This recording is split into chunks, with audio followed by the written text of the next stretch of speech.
नमस्ते, good morning. तुमच्या सर्वांचं आपल्या नवीन ब्लॉगमध्ये स्वागत आहे. तर चला ब्लॉगला चालू करूया.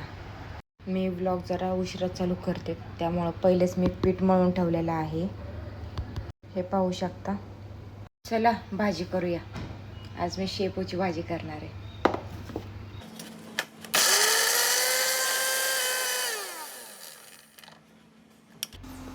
पहिले मिरची लसणाचं वाटण काढून घेतलं. मग म्हणलं आता शेपू धुवून घ्यावी.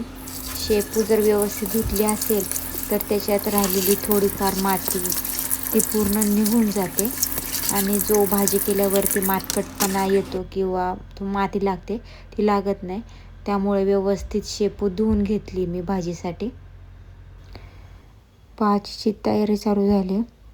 वाटण, तेल, मीठ, मग डाळ सर्व पहिले टाकून घेतलं. जरा परतून घेतलं सर्व आणि मग सर्वात शेवटी टाकली होती मी शेपू. अशा पद्धतीने आम्ही भाजी करतो. तुम्ही कशी करता ते नक्कीच मला सांगा, म्हणजे मी त्यानुसार काय वेगळं असेल तर मी ट्राय करेल. एकीकडे भाजी टाकली आणि म्हणलं चला दुसरीकडे चपात्या लाटून घेऊया, म्हणजे स्वयंपाक पण लवकर होईल आणि लवकर आवरेलसुद्धा माझं. त्यामुळं घेतल्या मग चपात्या करायला.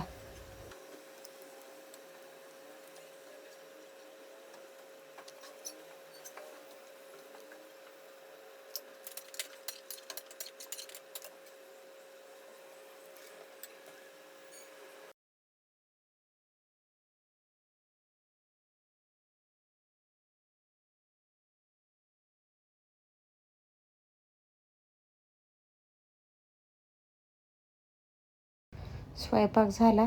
आता म्हटलं ओटा आवरून घ्यावा, पण त्याआधी सर्व रिकामं करावी भांडी, म्हणजे घासायला बरी पडतात.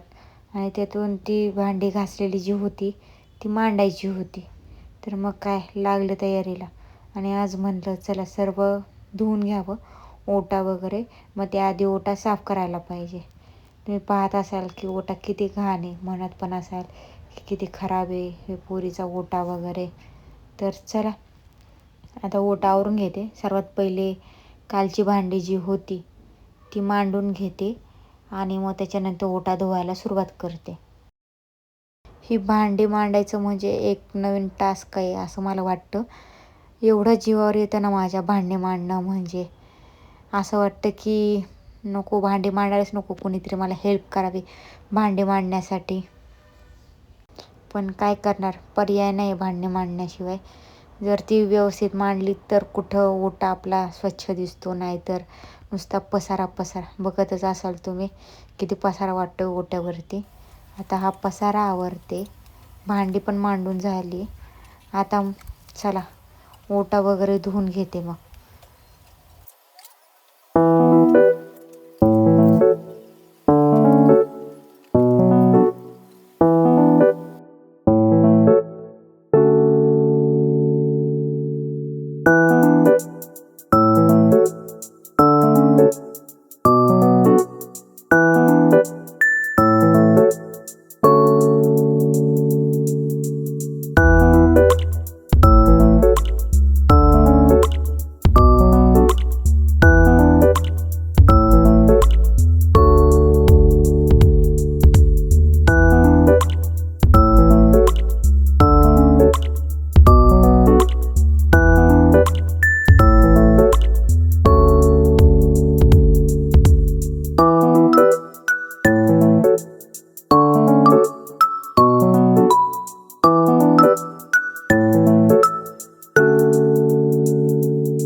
ओटावरून झाला ते लक्ष पडलं फ्रीजवरती. म्हणलं चला आता सरशी फ्रीज पण साफ करून घेऊया. मग काय लागले फ्रीज साफ करायला.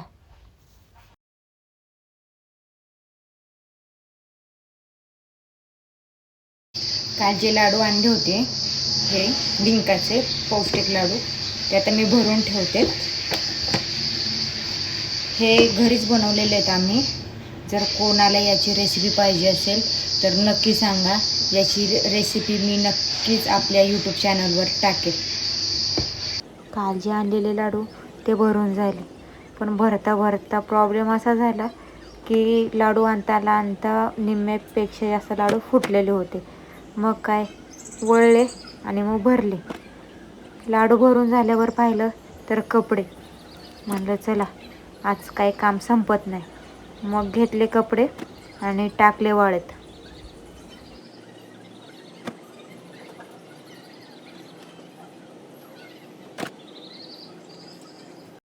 अधिक महिना चालू आहे आणि आपण अधिकमध्ये अनारसे बनवणार नाही हे काही ठीक वाटत नाही. त्यामुळे चला आज आपण अनारसे बनवूया. अनारशासाठी हे पीठ घेतलं आहे, हे पाहू शकता. हे पीठ जे आहे हे घरी बनवलेले, विकत आणलेलं नाही आहे. जर तुम्हाला या पिठाची रेसिपी पाहिजे असेल तर मला कमेंट्समध्ये सांगा. मी नक्कीच तुम्हाला पीठ कसं बनवले ते नक्की सांगेल. चला आता आपण अनारसे बनवायला घेऊया. सर्वात पहिले गॅसवर कढई ठेवली, मग गॅस पेटवला, कढई गरम होऊन दिली. कढई गरम झाल्यानंतर तेल ओतलं मी त्याच्यामध्ये आणि मग घेतले अनारसे करायला. माझी अनारसे करायची पद्धत अशी आहे. तुमची कशी आहे ती मला नक्की सांगा. कारण की मी बऱ्याच ठिकाणी पाहिले की अनारसे हातावर बनवतात आणि मग त्याला खसखस लावतात. त्यामुळे कारण ही प्रत्येक ठिकाणची अनारसे बनवायची पद्धत वेगळी असते आणि माझ्यामध्ये अनारस्याला काही ठिकाणी अजून वेगवेगळी नावंसुद्धा असेल. तर प्लीज मला सांगा की काय तुमच्या इकडं अनारस्याला काय बोलतात आणि तुम्ही कसे अनारसे बनवता. पाहू शकता तुम्ही अनारसं कसं फुगलं आहे मस्त आणि त्याला कलर पण किती छान चढला आहे. अनारसे झाले माझे बनवून आणि मी सर्वात पहिले देवाला नैवेद्य ठेवला आहे.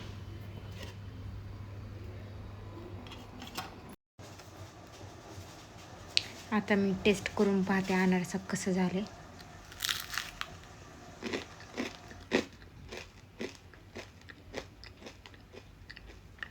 मस्त, एकदम मस्त.